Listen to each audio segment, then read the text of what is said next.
Aqui, bom, sempre eu falo aqui como é importante, eu fico muito feliz da gente estar retornando aqui já há alguns meses aqui, mas recentemente essa sessão anátomo-clínica, né, que foi durante tantos anos, é uma sessão mais frequentada do hospital, juntamente com a sessão de óbito, né, sempre a gente valorizando essa correlação clínico com a patologia, muito importante aqui, né. Tem aqui o nosso colega, o professor Luciano Espieira, que é daquela época e sabe da importância, né, da gente estar retornando com a sessão anátomo-clínica. De forma que, para a gente estar de acordo com o tempo, eu vou dar logo início, né, e vou passar e vou agradecer aqui a residente Camila, né, Camila de... Veio aqui o sobrenome, né, das pessoas. Camila, mas tem... Tinha um nome aqui na minha cabeça que era Matos, mas eu não queria errar, né? Tá certo? Camila Matos. Tivemos também a grande ajuda ali do interno, né? Felipe Fiais. Muito obrigado, Felipe. Muito bonito o card que você fez, viu? Ficarei feliz de ter você sempre colaborando. E tem outros estudantes também. Eu acho importante ter essa participação também dos estudantes também. Mas eu acho que a gente tem que dizer que essa sessão... ela não estaria acontecendo, mesmo se não fosse a professora Cristiane Machado, tem tido um papel assim, juntamente com a professora Elvira Quadros, em termos de selecionar os casos, entrar em contato com os nossos colegas, desta vez o professor Luciano Espieira, para a escolha do caso, com o discutidor, né, nesse caso o professor Carlos Bedevides, e o nosso professor de radiologia, né? O professor César Araújo, que a gente está tendo aqui a satisfação de ter ele, professor Rosa, você também pode voltar também colaborar com a parte radiológica também, que tem sido muito importante essa imagem. Então, eu agradeço a todos vocês que estão presentes e vou dar início aqui, chamando a nossa médica residente, Camila Matos, né, para dar início.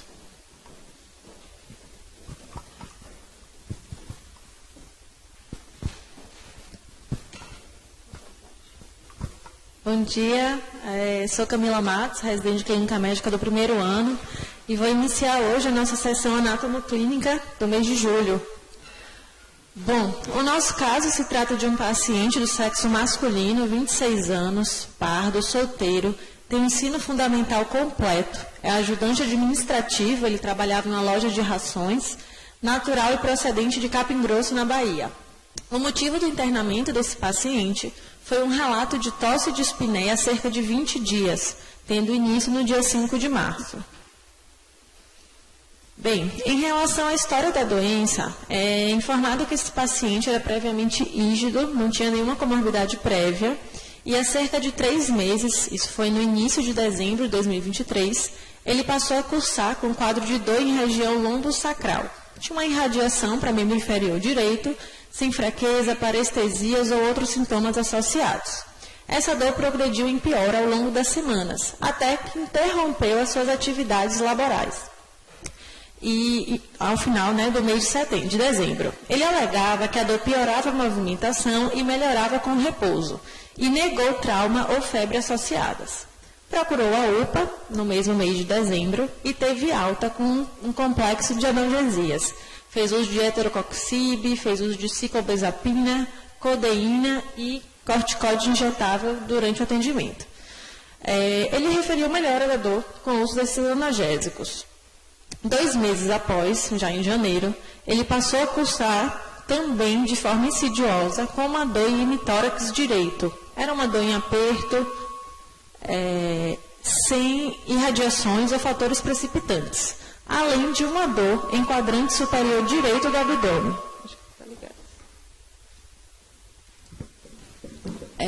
Diante do quadro, por meios próprios, o paciente realizou uma ultrassom de abdômen em 15 de janeiro de 2024. Foi evidenciada a presença de nódulos hepáticos. Fez um raio-x de coluna e de tórax em 19 de janeiro também, com laudo dito como normal. Em fevereiro, o paciente, também por meios próprios, realizou uma ressonância de abdômen que, além das nodulações, mostrou uma hepatoesplenomegalia.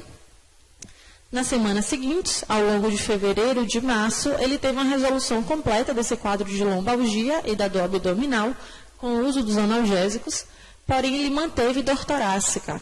Melhorava parcialmente com o uso de ibuprofeno a dor torácica. Em início de março, esse paciente também começou a cursar com a tosse produtiva e dispneia dos esforços habituais, o que o levou a procurar novamente a UPA em sua cidade de origem. Referiu uma piora progressiva dessa dor torácica, tosse produtiva e dispneia. Durante o internamento, ele apresentou 2 picos de febre e fez um novo raio-x com a evidência de um derrame pleural volumoso em hemitórax direito. Negava hemoptise, dispneia paroxística noturna, palpitações, lipotímia e síncope. Nesse contexto, veio regulado para o UPS no dia 25 de março, para o manejo clínico e investigação deste quadro. Bom, em relação ao interrogatório sistemático, ele referia uma hiporexia e uma perda ponderal de aproximadamente 7 quilos em 3 meses, sem outras queixas significativas ou dignas de nota. Dos hábitos de vida, era um paciente ex-etilista de grande monta, aos finais de semana, e que estava abstêmio há 3 meses. Também era tabagista eventual, não sabia especificar exatamente cronologia, quantidades, mas informava que era tabagista e negava o uso de outras drogas. Tinha uma vida sexual ativa, sem parceira fixa e fazia uso regular de preservativos. Nos seus antecedentes, ele referia uma nefrolitíase em abril de 2023, tinha alergia a paracetamol e negava o uso de medicações contínuas. Também negava cirurgias, transfusões ou outras alergias.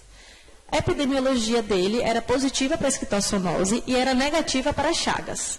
Referiu que um avô dele tinha diabetes, tinha doença renal, mas negava histórico de doenças de caráter heredofamiliar. E aí vamos para o exame físico admissional.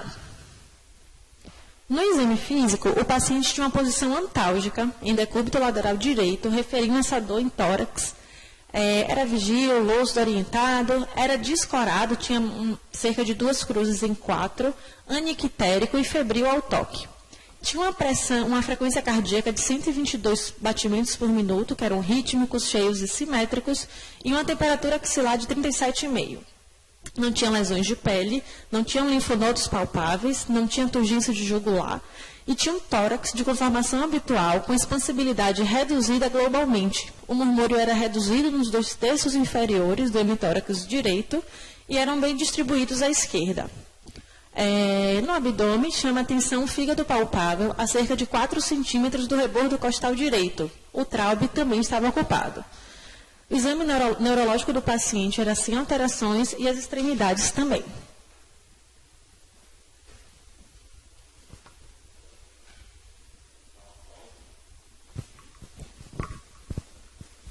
Pessoal, bom dia.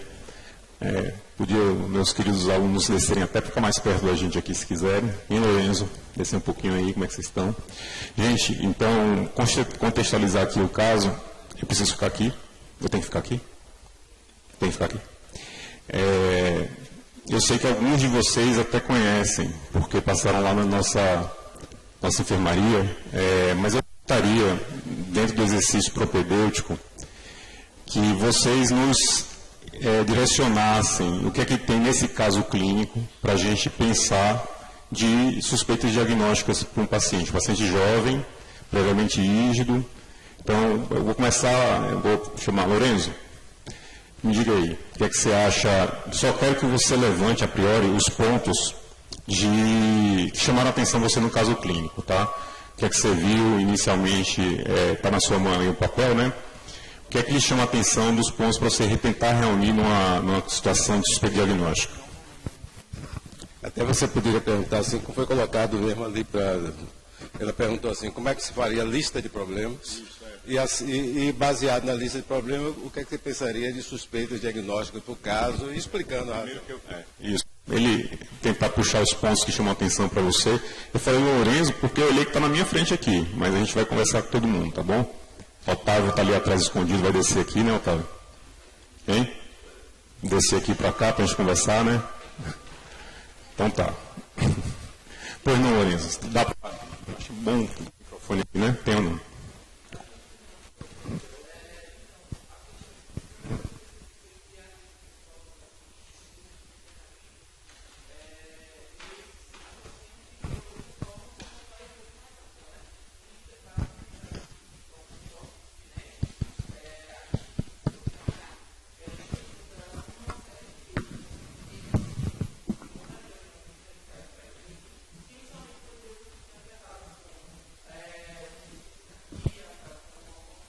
Então vamos, para tentar te ajudar, né? Então uma coisa que você acha que está como lista de problema é um quadro de tosse persistente, né? Dos achados que você achou em consideração. Alguém tem alguma outra consideração da história clínica que chama a atenção para a gente tentar como um problema para avaliar? Otávio, cadê Otávio? E aí? Só assim para organizar essa sua pergunta, né? Saber, quando o professor pergunta a lista de problemas, ele está perguntando coisas assim que você extrai e você tem certeza que tem. Mas depois que ele perguntar assim, quais são as suspeitas diagnósticas, aí você vai pensar em hipóteses que reúnam esses problemas. Exatamente. Entendeu? Mas o que você perguntou agora foi o problema. Foi quais problemas eles identificam na história do paciente. Ele falou tosse prolongada, aí está falando com o Otávio ali, que está olhando a lista. Se tem outros problemas identificados. A gente já viu que tem alguns, tem bastantes até, que a gente pode reunir. Mas pode destacar o que ele acha assim, mais relevante. Isso, até exato. Levar suspeitas diagnósticas. Tentar reunir. Paciente jovem, dor torácica, começou lumbalgia, tem um quadro febril, eu estou ajudando vocês já. Perda ponderal, pronto. Perda ponderal é um outro problema. Perda ponderal maior que 10%.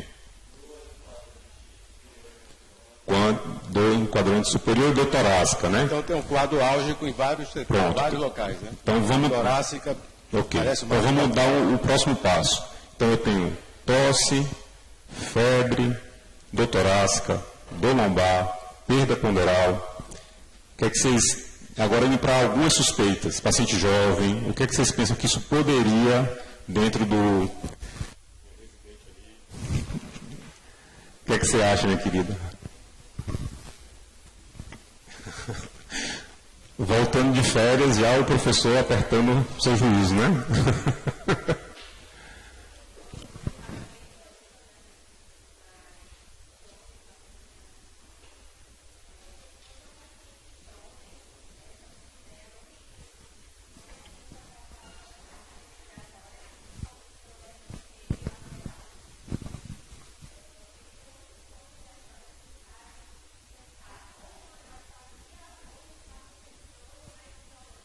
Arrastado.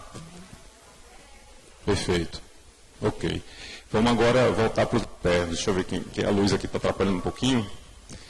Estou com a minha residente também, então, Terezinha. Ficou, assim, não sei se todos ouviram, ela pegou vamos essa tentar lista. Captar, né? O que a ela... lista de problema, ela pensou que poderia ser. Será que é um quadro infeccioso? Será que é um quadro de curso indolente ou uma neoplasia? Então, ou um quadro de infecção de curso indolente, que a gente já pensa algumas coisas ali, ou um quadro de uma neoplasia mesmo, paciente jovem, que pudesse reunir essas características, né? Para cada uma dessas hipóteses. No caso de infecções de curso indolente, paciente jovem, com essas características que a gente falou, alguém tem alguma ideia de que poderia... Também. Faltaria algumas outras informações, né, mas sem dúvida nenhuma tem esse achado também. É hepatosplenomegalia que não entrou na lista de problema, ele está resgatando aqui agora. Isso aí que eu vou colocar. Quer dizer, um determinado achado, ele pode realmente entrar na lista de problema, porque você achar que ele é muito relevante para lhe conduzir realmente os seus pensamentos diagnósticos. Essa hepatosplenomegalia era muito importante desse paciente. Entendeu? Para outra doença prevalente aqui, né, no nosso interior também, que cursa com está dentro do...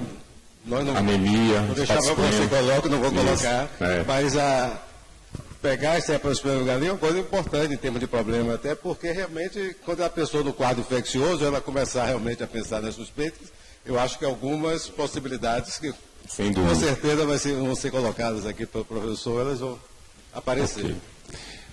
Tá, então, para não alongar muito, acho que o pessoal participou bem, então a gente tem aí duas vertentes principais em relação aos diagnósticos sindrômicos. Síndrome relacionada à parte de neoplasia, perda ponderal, dor torácica, pulso arrastado, febre, né, perda de mais de 10%, do outro lado hepatite pleno, tosse, perda ponderal, pensando em causas infecciosas, né? Então a gente vai caminhar e ver se na evolução da enfermaria esse paciente começou, ele foi admitido na clínica médica, então como é que foi feito esse desenvolvimento e avaliação desse doente, tá bom? Vamos lá.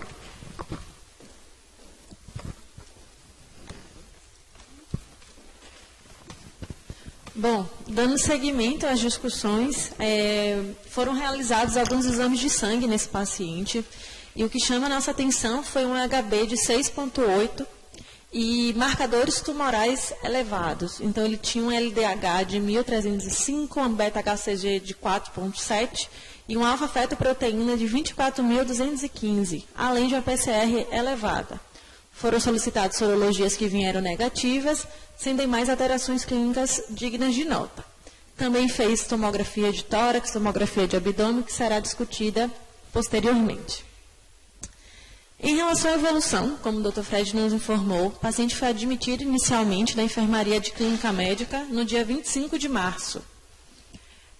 Diante da tomografia e dos achados tumorais, foi encaminhado para a enfermaria 1A, a enfermaria de oncologia do nosso serviço, no dia 31 de março.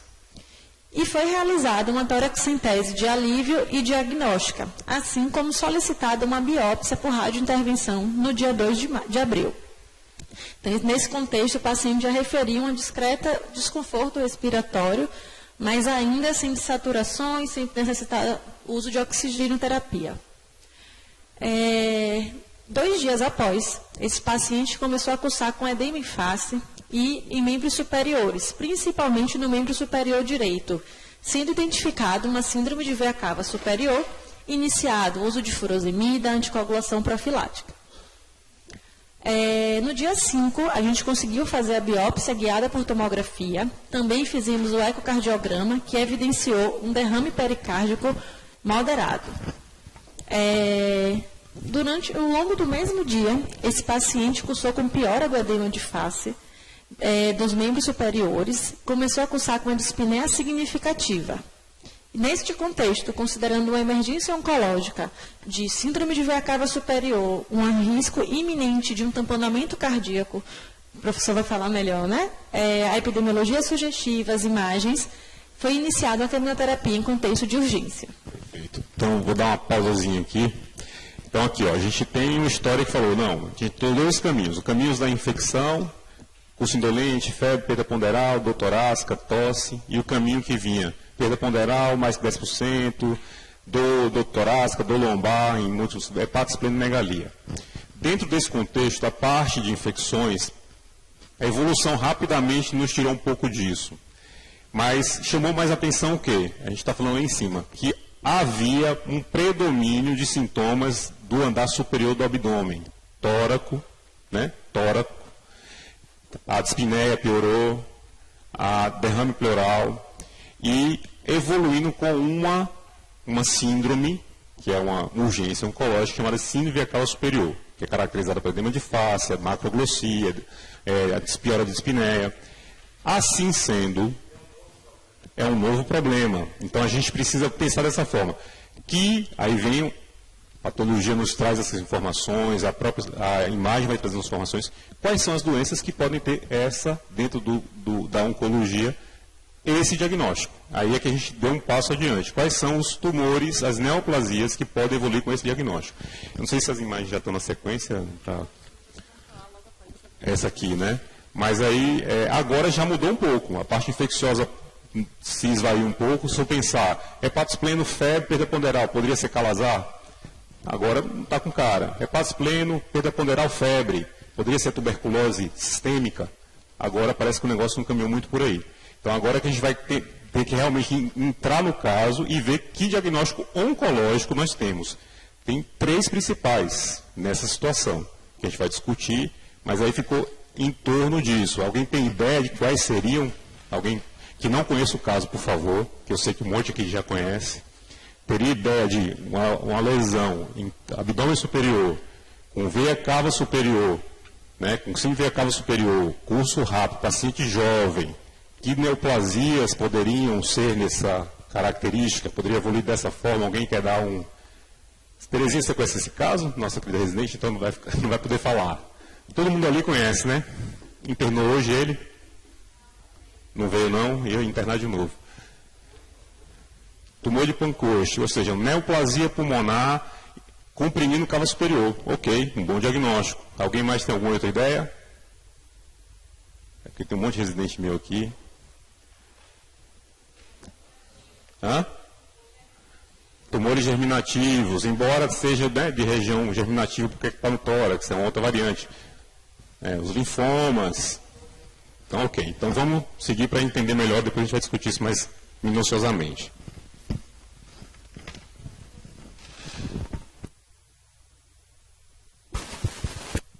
Bom.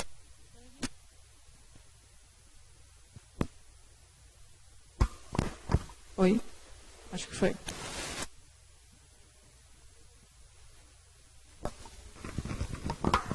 Alô? Bom, então, de fato, a nossa principal suspeita nesse momento já se dava, né, a favor de um tumor em região de tórax. Foi solicitada a vaga de UTI, né, conforme o quadro de urgência oncológica, e no outro dia o paciente cursou com febre, com tosse, teve uma piora do desconforto respiratório, e foi iniciada a antibiótico terapia na suspeita de uma ITR associada a todo esse contexto. No mesmo dia, a gente conseguiu o leito de UTI, né, pensando numa vigilância clínica infecciosa. Ele continuou em uso da quimioterapia, mesmo leito de UTI mesmo, e finalizou esse primeiro ciclo em caráter de urgência. Foi um ciclo BEP, o professor vai sinalizar após, no dia 9 de abril. Ele retornou à enfermaria estável, com melhora completa do quadro edemigênico que ele vinha, do desconforto respiratório, já sem uso de oxigênio terapia, e aí chegou o laudo do anátomo patológico e essa amostra foi encaminhada para a imunohistoquímica. Rádio, imagem. Isso.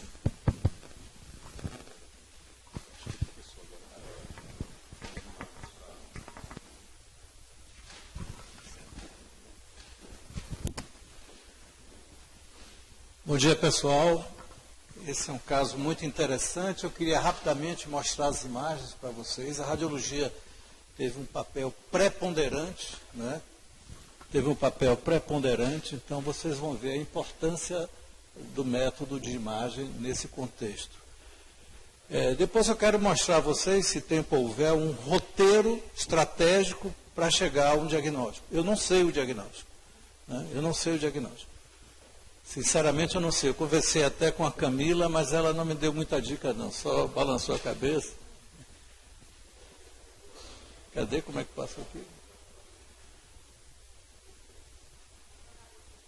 Hein? Ah, tá, vai fazer a troca.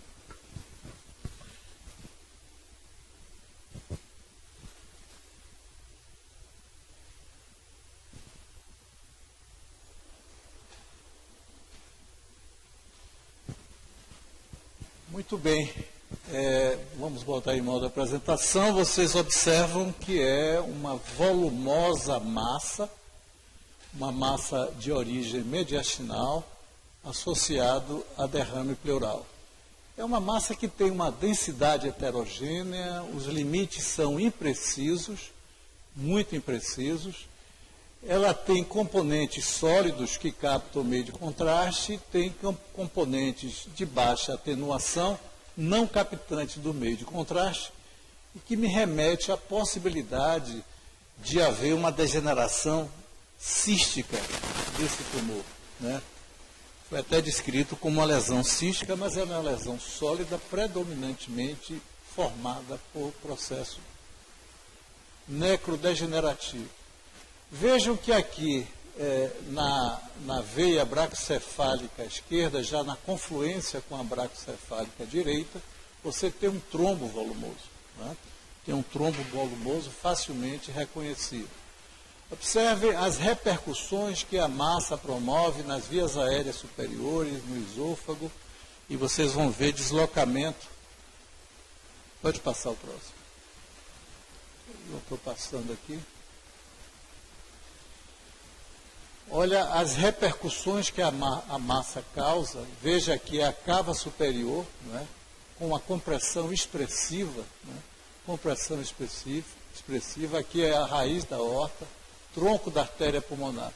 Vejam a artéria pulmonar direita, como ela está sofrendo uma compressão extrínseca importante. Ela está quase filiforme na sua porção mais distal. Observem o derrame pleural, pode passar. Eu faço aqui um close para vocês verem a repercussão no ramo direito da artéria pulmonar e o estado de compressão que sofre a veia cava superior, que levou a essa síndrome de veia cava. Aqui está o tronco da pulmonar, o ramo esquerdo da pulmonar, aqui a aorta. Pode passar.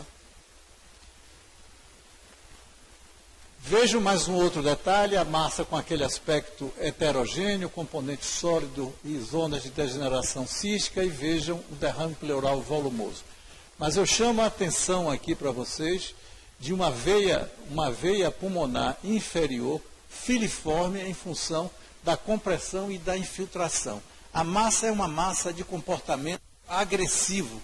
Isso é muito bom nós caracterizarmos. E vocês viram pela evolução clínica do paciente como realmente é uma doença de grande agressividade. Pode passar. Está aí o detalhe da veia pulmonar superior, né, filiforme. Pode passar. Derrame pleural. E vejam aqui um detalhe de uma lesão focal hepática, uma lesão hipodensa com impregnação periférica do contraste, pode passar. Vejam agora uma lesão focal no baço com características semelhantes à lesão que nós vimos no fígado. Havia relato, eu não vi as imagens, de que ele tinha lesões osteolíticas em sítios diversos, né, na região da coluna vertebral. Pode passar. Muito bem, então nós estamos diante de uma formação expansiva heterogênea, com componente sólido, com extensas áreas de degeneração cística, de caráter agressivo, comportamento muito agressivo, ocupando o mediastino anterior. Se vocês me permitirem, mas me interrompam quando eu estiver além do tempo que foi estabelecido, eu queria mostrar para vocês como é que o radiologista segue um roteiro estratégico para criar restrições ou limitar as possibilidades.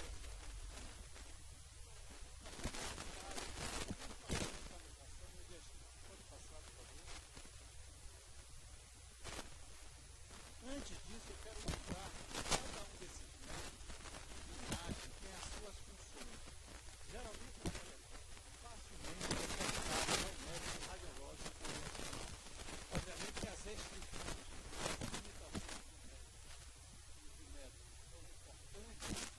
mas ele é capaz de demonstrar com facilidade essas lesões que crescem para alterar a forma da mediação. A tomografia é o método da cirurgia, é o método certamente mais importante, mais acessível, caracteriza muito bem a lesão. A ressonância tem uma excelente resolução caracteriza, quando é a tomografia, a composição do tecido daquela lesão. E nós temos algumas alternativas técnicas na ressonância que nos dá subsídio importante. Por exemplo, o químico Schaefer nos indica a composição de gordura intracelular. A ressonância de difusão nos permite diferenciação metabólica e biológica. Então, a abordagem semiológica é voltada para o diagnóstico topográfico da lesão. Dentro da segurança contra a lesão original. Buscar estabelecer a estrutura cometida e, a partir daí, decidir qual a lesão mais provável.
é o sítio extragonadal mais frequente dentre os tumores mediastinais. Representam até 15% nas massas mediastinais do adulto, 25% na criança.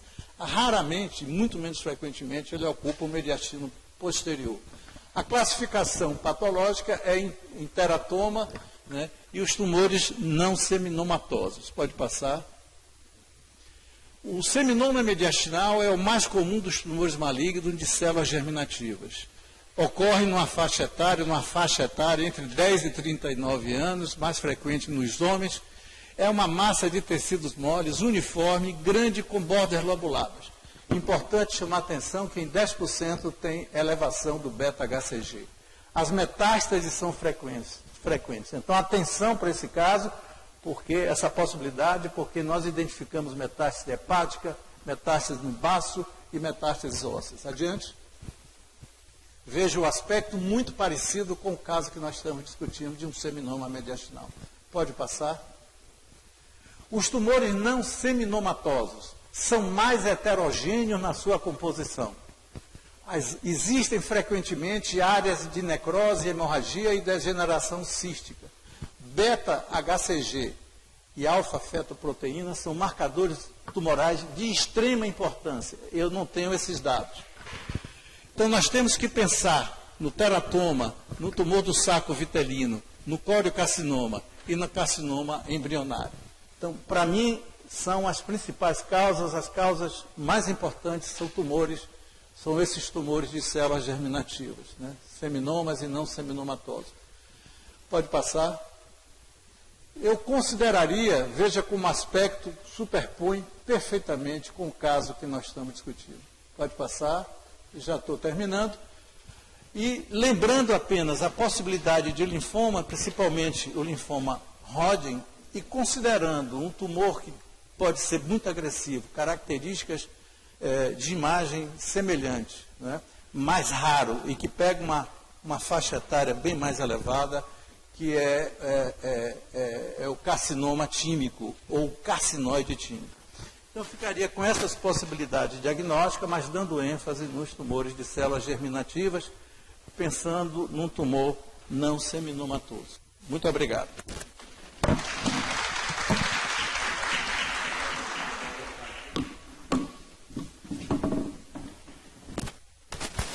Bom, deixa eu colocar aqui.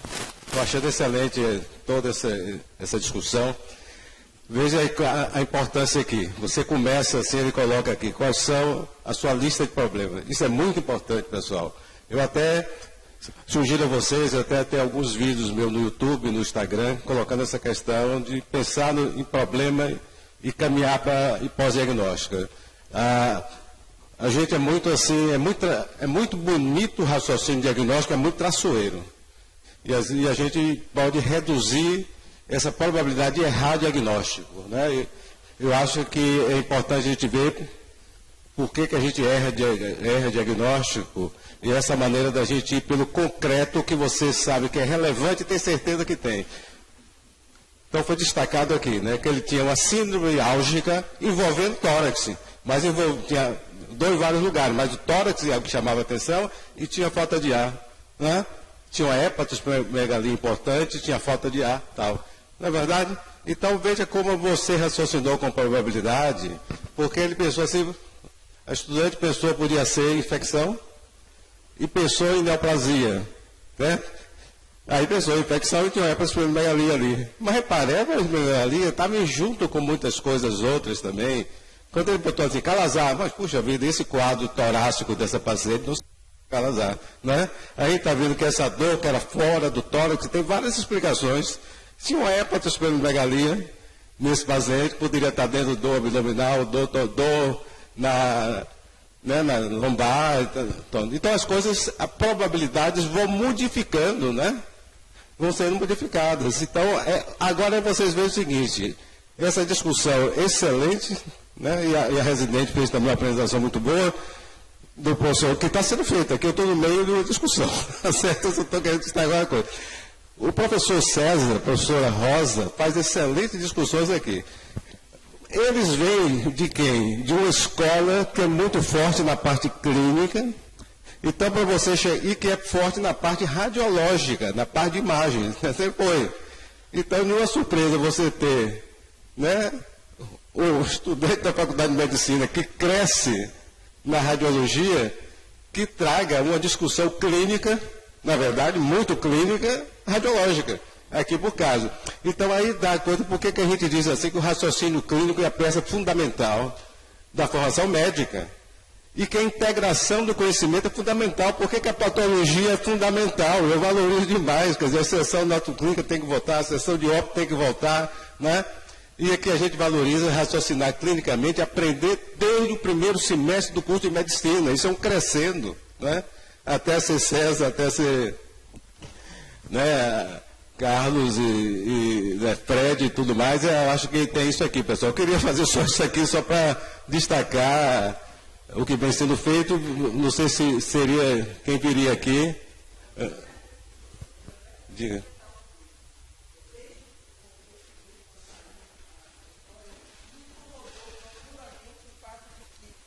Ele tinha, por conta própria, feito um ultrassom.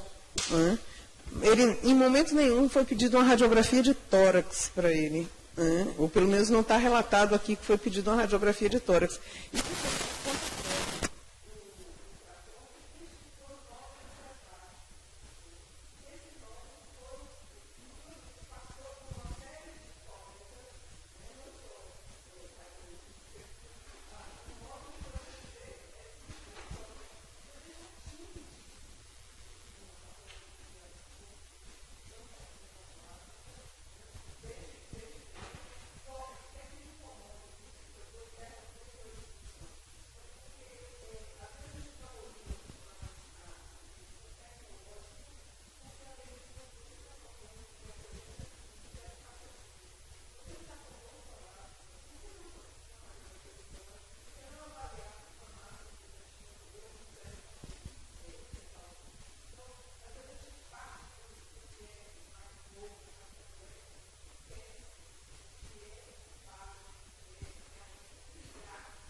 Então,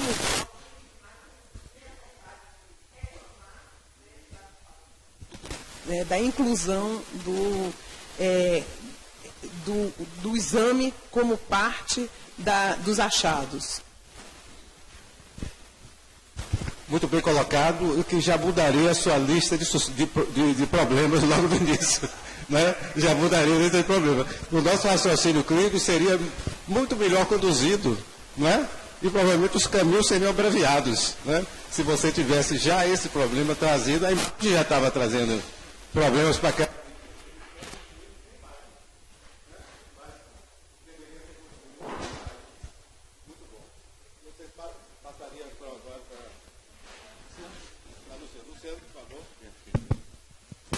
Você não sabe o prazer que eu tenho aqui de ver aqui os patologistas. Luciano, viu? Fico no hospital, né? Boa tarde ou bom dia para todos aí. Esse é um caso muito interessante e chama a atenção nos exames laboratoriais, uma deshidrogenase lática bastante elevada, o que significa que é um processo que tem muita necrose e alfa-fetoproteína disparada. Uma coisa que eu pensei bastante, não foi tocado aqui, mas é importante incluir no diagnóstico diferencial de pacientes que vêm com febre prolongada e hepatocefalomegalia, é a possibilidade dele ter uma síndrome de imunodeficiência, né? Então isso muda. Então a hepatocefalomegalia, no paciente com febre prolongada, HIV positivo, com lesão mediastinal, a possibilidade de tuberculose tem um valor preditivo positivo muito grande. Então não esquecer de colocar nisso.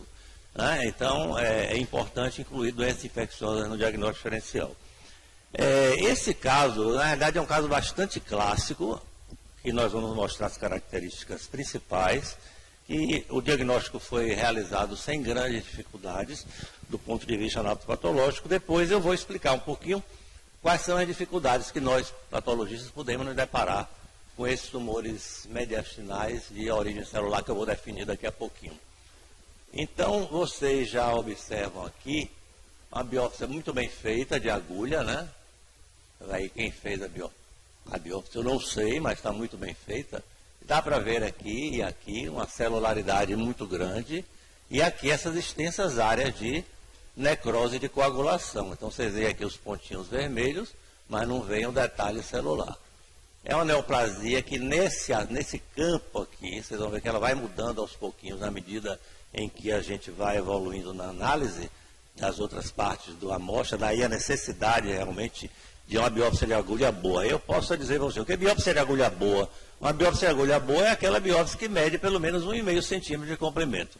Fora isso, prejudica muito tanto a análise de processos inflamatórios hepáticos, estadiamento da fibrose hepática, em hepatopatias crônicas, assim como a caracterização de neoplasia, porque a neoplasia ela pode ser variada, como acontece nesse caso. Tem um canto uma coisa, no outro canto outra, e até do ponto de vista imunohistoquímico é que nos ajuda a apresentar também expressão diferente. Então, antes de mais nada, tem que ter uma biópsia boa, né? 1,5 centímetro em diante, né? E se consegue facilmente. Então, nesse campo aqui, dá para ver maior aumento, que corresponde a esse campo aqui, que são células sem nenhum grau de diferenciação. Células alongadas, células poliédricas, né? Uma hipercromasia nuclear, um estroma frouxo. Então, aqui eu posso dizer apenas, como eu fiz no laudo provisório, antes de liberar a imunohistoquímica, como uma neoplasia maligna indiferenciada.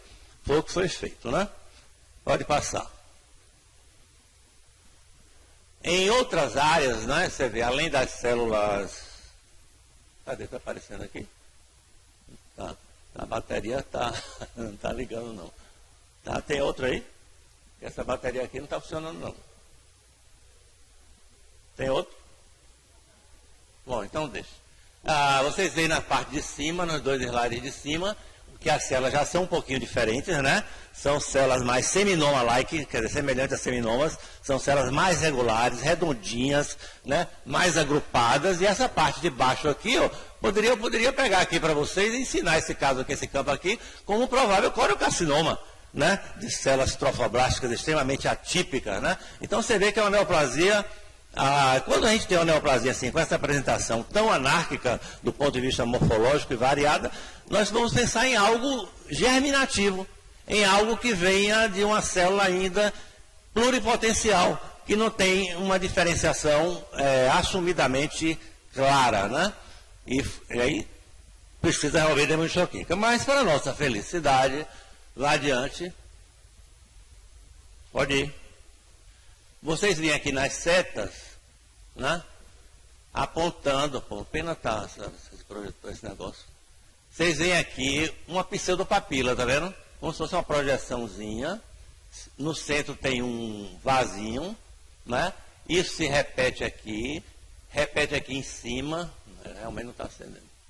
Repete aqui em cima, esse buraco no meio é um vaso, né? Com as células endoteliais e as células neoplásicas formando esse arranjo. Então, esse aí já começa a caracterizar o que nós chamamos, muito característico desses tumores, que vocês vão ver daqui a pouquinho o nome dele, que são os corpos de Schindler-Duval, né? Então, às vezes, a gente tem uma expressão imunohistoquímica de tumor embrionário, que nesse caso foi clássica, com alfa-fetoproteína, mas pode vir misturada com beta-HCG, pode vir misturada com outros marcadores, que esses tumores podem ser misturados. Porque a célula germinativa, ou ela fica germinativa primitiva de vez, ou ela vai se diferenciando em vários ramos, de um ramo só ou de ramos misturados, que são chamados tumores mistos de células germinativas. Mas o corpo de Schindler-Duval é uma característica extremamente clássica desse tipo de tumor, que eu vou mostrar para vocês. Todo mundo está vendo aqui, né? Bom, aqui em outras áreas, mais bonito ainda, e esse é clássico, esse está de livro, né? Aqui em pequeno aumento, e aqui de livro, o corpo de Schindler-Duval. Você nota que as células são hipercromáticas, feias, né? Mas o arranjo dela, né? Porque as células, elas podem, nós patologistas, nós podemos interpretar uma neoplasia olhando a morfologia da célula, mas também olhando o arranjo com que ela se dispõe. Nesse caso, a morfologia não ajuda tanto. O que ajuda é a disposição dela sob a forma dessas pseudopapilas. Infelizmente, não está acendendo. Tá, volta aí para mim. Volta. Formando essas pseudopapilas que são Schindler-Duval. Só esse tipo de neoplasia dá isso, né? Não tem outro tipo. Como eu posso dizer a vocês, como eu falei anteriormente, a imunohistoquímica, marcadores sorológicos, eles podem ser extremamente misturados. Então, se eu tenho isso, eu tenho certeza que já tenho um tumor de saco vitelino. Mas eu posso ter também misturado esse tumor outros tumores de células germinativas. São os tumores chamados embrionários de células germinativas mistos, né? Mas que não foi esse caso. Pode passar. A avaliação histoquímica, nesses casos, tem vários marcadores e tem aqueles essenciais. Nesse caso de tumor, da rotina que a gente estabelece. Porque, como o doutor César falou, diferenciar os mais comuns, por exemplo, o seminoma, do tumor de saco vitelino, um tumor embrionário, né?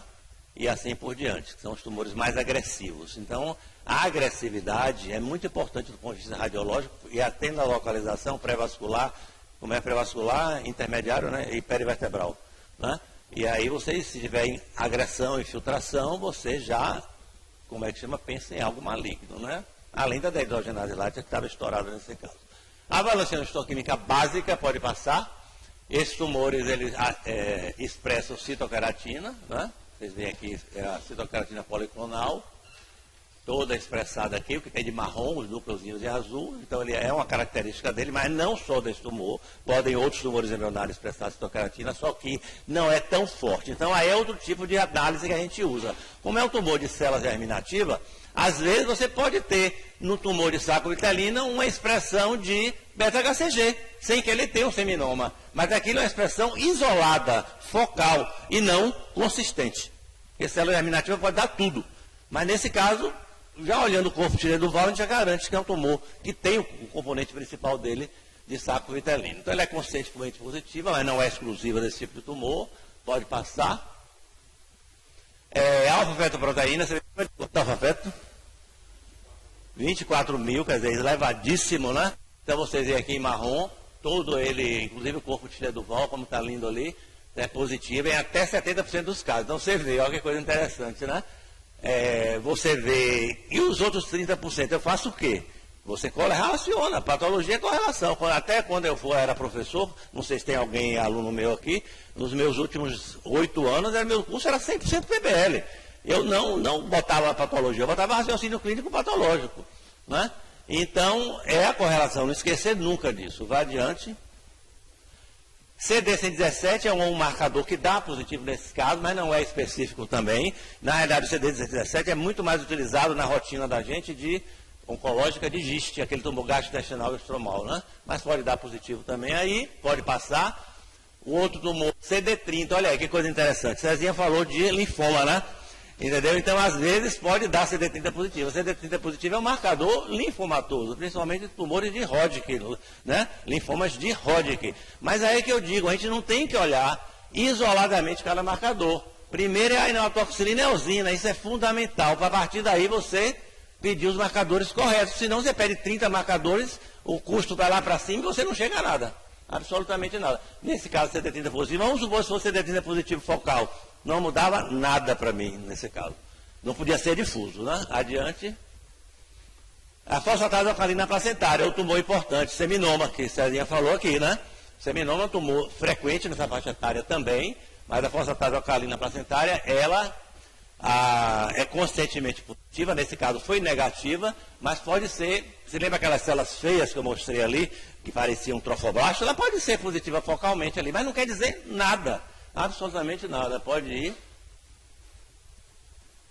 O CT4 é outro marcador de células germinativas, deu negativo, consistentemente, nesses casos é negativo, e consistentemente é positiva no seminoma. Né? Pode ir adiante. E, finalmente, mostrando a agressividade desse tumor, a proliferação, o índice proliferativo, que é a expressão de KI67, é praticamente mais de 90% das células. Então, aquela da hidrogenase lática positiva, com muita necrose, com tudo isso, tinha muita infiltração, não tinha, nesse caso? Veia-cava não, tem a veia-cava, tinha de tudo.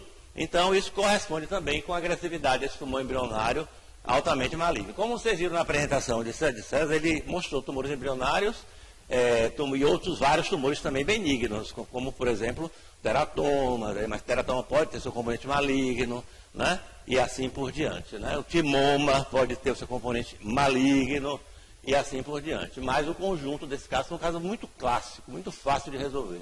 Pode ir adiante. O tumor, o diagnóstico foi esse. Pode ir adiante. O diagnóstico diferencial, como eu já falei, só rapidinho, VAP-VUP, pode passar, são esses tumores todos que já foram falados, né? Carcinoma vironário, seminoma, coriocarcinoma, teratoma imaturo, e tumores de células germinativas mistas, que são, como eu disse a vocês, então, célula germinativa pode abrir um leque enorme, ela pode afunilar ou não afunilar, entendeu? E aí são chamados mistos, são tumores muito agressivos, todos eles. Pode passar. Só para um resumozinho, a frequência relativa desses tumores, o teratoma aqui que vocês veem, 43% a 74% é a maior parte dele, e o tumor do saco vitelino, está aqui em azul, é a menor quantidade, né? 2 a 12% nessa faixa etária desse paciente. Pode passar. Em relação ao percentual desse tumor, a idade, melhor dizendo, né? A idade predominante é justamente a desse paciente, né? Que ele tinha 18 anos de idade, pode passar. É engraçado, né? A gente fala assim, tumor célula germinativa, que vem na cabeça logo é criança, né? Mas não é, né? Tumor mediastinal.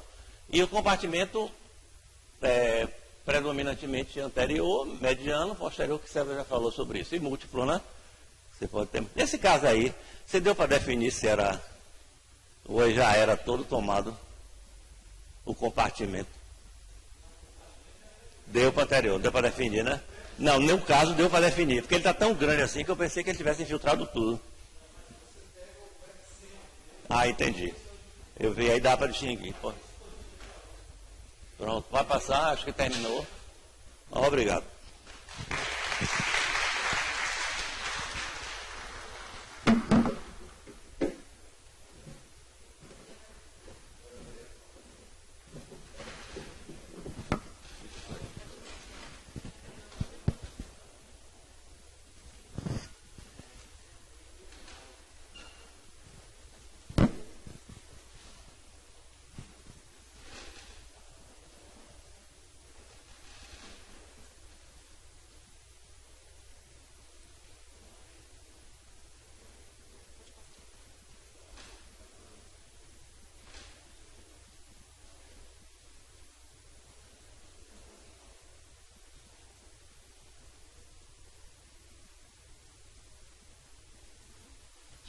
Bom, após as discussões, né, da parte de imagem, a parte da patologia, fechou, então, o diagnóstico do paciente em um tumor mediastinal de células germinativas do saco vitelínico, né, após o resultado da nossa biópsia.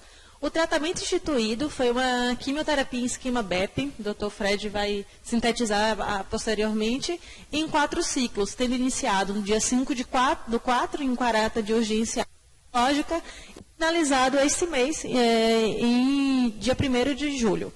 É importante sinalizar que ele é considerado um tumor potencialmente curável.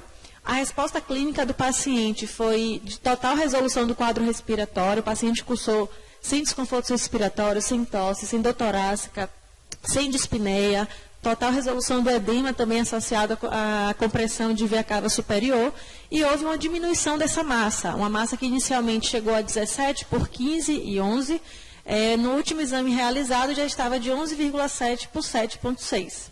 Em relação aos marcadores tumorais, ele tinha o alfa-feto de 38.000, né, seu ponto máximo, e chegou a 102 nessa última avaliação. LDH e beta-HCG da mesma forma elevados, cursando em melhora. Bom, finalizando essa parte, né, foi considerada ainda uma resposta parcial à terapia, porque ainda existe uma doença residual volumosa no mediastino. Então, apesar de ter reduzido, a gente vê ali uma massa de ainda 11 por 7. O contexto atual desse paciente é aguardar um novo internamento para fazer um novo estadiamento clínico e avaliar as novas possibilidades terapêuticas. Professor Fred. Vou aproveitar aqui para meio que... Então, diante do diagnóstico, lá no começo, a gente viu que foi para neoplasia, como vocês pensaram, né? Colocar na lista de problemas de vocês. E, como muito bem explicado, é uma coisa que quem passa na enfermaria eu insisto muito, porque é um exercício que eu peço para todos os internos de residência fazerem. Você viu que o professor César chegou no diagnóstico com a imagem. O professor Luciano já tinha toda a evidência baseada no raciocínio do paciente, como ele bem fala, eu falo muito para vocês, no HE, não só na imunistoquímica, porque nós somos uma unidade que tem muitos recursos, nós somos uma unidade de alta complexidade, porém, eles não são infinitos, muitas vezes são escassos. Então a gente não pode postergar o tratamento de um paciente porque não tem um imuno, por causa que eu quero uma imuno completa para fazer. Eu não tenho uma biópsia mais refinada, então a gente tem que... O paciente entrou em urgência oncológica, que é a síndrome cava superior, ele teve que começar a quimio na UTI, e insuficiência respiratória quase chegou a ser entubado. Infelizmente evoluindo bem. Os carcinomas embrionários, ou tumorcistato vitolínico, os tumores não seminomatosos do mediastino, eles guardam realmente um pior prognóstico. São neoplasias mais agressivas, neoplasias muito difíceis de curar, caracteristicamente homens em mediastino anterior, com evolução que, infelizmente, nesse caso, foi muito arrastada. O paciente já tinha sintoma desde dezembro, já tinha imagem, como o professor Rosa falou, falando que a neoplasia ficou nessas UPAs da vida aí, tomando analgésico, sendo mandado para casa. A gente tem uma resposta muito boa dele, às vezes a gente tem lesão residual, porque tem teratoma associado, mas não sei se é exatamente isso, porque o marcador ainda está positivo. No nosso tratamento, a gente precisa que o marcador zere para tirar todo o componente que é imaturo, para daí fazer o resgate cirúrgico, tirar as lesões residuais que ficam no intestino anterior. Ele ainda está com o marcador um pouco elevado, a gente vai reavaliar essas lesões, ver se isso realmente aumentou ou não, para ver se ele precisa fazer mais um período de quimioterapia, um resgate de mais 2 ciclos e operar. Mas a evolução desse paciente foi realmente uma mudança, ele ganhou peso durante a quimioterapia, ele começou a fazer quimio e começou a ganhar peso. Taxa data metabólica dessa doença, você começa a responder, o paciente começa a ganhar peso já no primeiro ciclo. Então, um caso bem interessante, ele vai iria internar hoje, talvez interne amanhã, que é o paciente que está lá na enfermaria UAP, quem quiser conhecer um pouco mais de perto, está lá com a gente. Tá, gente? Obrigado. Não sei se tem alguma consideração final, professor. Eu gostaria de ouvir você, professor Cristiano. Queria, assim, até porque você escolheu esse caso e a sua visão de toda essa discussão, como é que você vê esse trabalho seu tão importante, né, em termos do raciocínio clínico dos estudantes, dos residentes, como é que você... Né, fala aí, como você escolheu, por que você escolheu esse caso e quais são os seus objetivos trabalhando nessa sessão? Bem, primeiro eu quero dizer que eu sou filha dessa casa, né, e eu lembro muito desses momentos, assim, o quanto eles são... E, assim, a intenção é a gente resgatar esse momento, assim, da gente acompanhar um caso do começo ao fim, né, de realmente explorar, como o professor César fez, o que a gente pode tirar o máximo de um caso, a apresentação do professor Luciano também, Fred. E, realmente, esse foi um caso... Assim, a gente faz uma... a gente faz uma busca, né? Agora a gente já está mapeando vários casos muito bons aí que estão para que a gente vai ver quais são os que a gente tira mais aprendizado, né? Junto à patologia. É muito importante a colaboração de vocês. Foi muito importante a participação de Felipe. Tá? Eu acho que o envolvimento de um estudante, 2 estudantes, a gente pode fazer a gente aceita voluntários para poder a gente preparar essa sessão, porque não é fácil. Tá? E realmente eu acho que foi um caso que aprendeu muito, né? Eu acho que assim, a partir do raciocínio clínico, pensar nas estruturas envolvidas, né? Assim, anatomicamente, o que pode estar acontecendo. E a gente vai abrindo esse leque, né? Pensar em causas infecciosas, neoplásicas, inflamatórias. Eu gosto muito dessa linha de raciocínio, que eu acho que vai direcionando bem para a gente, né? Eu acho que... E que bom que a evolução foi boa desse paciente, né? Nem sempre é assim, né? Mas, assim, eu quero agradecer a oportunidade e mês que vem tem mais, viu, gente? A gente quer esse auditório cheio, tá? E vamos tentar fazer as coisas bem no horário, certinho, para todo mundo se programar, tá bom? E muito obrigada de novo, todo mundo. A gente pode dar como encerrada, sim? Pessoal, muito obrigado pela presença e encerrado aqui. Vamos?